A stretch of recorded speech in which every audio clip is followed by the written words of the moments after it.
Environmentalist Nonn Panitvong stresses the cave's delicate ecosystem. An environmentalist has urged that no drastic changes be made to Chiang Rai's Tham Luang cave amid efforts to repair damage done in the recent rescue drama, and as thoughts turn to creating a tourism attraction. The Department of National Parks, Wildlife and Plant Conservation, DNP, is currently working on the cave's environmental recovery following the rescue of 13 members of a football club who were trapped inside. Nonn Panitvong, Thailand's leading expert on biodiversity and ecosystems, wants the work to proceed with caution.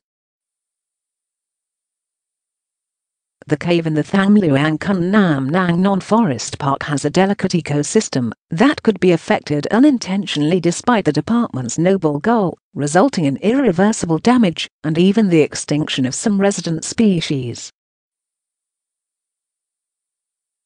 Caves have unique but fragile ecosystems and are the habitats of diverse species of fauna and flora, Nonn said. This is because the separateness of the cave's environment to the outside world supports the development of distinctive ecosystems, just like remote islands in the ocean. Caves like Tham Luang are home to many endemic species that cannot be found anywhere else beyond that specific cave. Nonn pointed out that the stark difference between caves and their surroundings leave the caves highly sensitive to changes in the environment. He suggested that any restoration work or development in and around Tham Luang should be neither drastic nor permanent. There's been no ecological survey, so we don't have essential information about biomes inside the cave yet, and have to take extra care to avoid risks.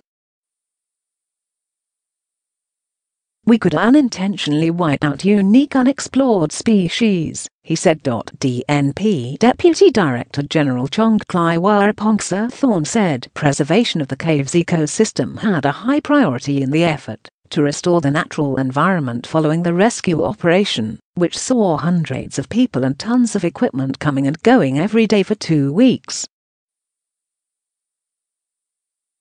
Chong Klai said the massive operation caused much damage, not only to the cave ecosystem, but also to the entire forest park, which had to be disturbed to drain floodwater from the cave. And a lot of equipment is still sitting inside the cave, he said. While the rescue operation was underway, finding and safely rescuing the trapped footballers was the paramount goal, he said. So the DNP had to set aside enforcement of the national parks law and allow all necessary alterations to the cave and mountain to be done to facilitate the rescue mission. As part of a designated forest park, the cave in Chiang Rai's Mayside district is strictly protected from unauthorized construction, alterations, or demolition under the National Parks Act. Violators face criminal prosecution. Chong Klai said his department has already cleared away water pipes used to keep runoff from 2 streams from flowing into the cave. The streams were now running freely again, he said. Man-made disturbances to the crest of the mountain above the cave, the result of searches for alternative entranceways into the cave, would be repaired soon, he said. More than 100 sinkholes were explored during the rescue mission, but visible alterations were few in number.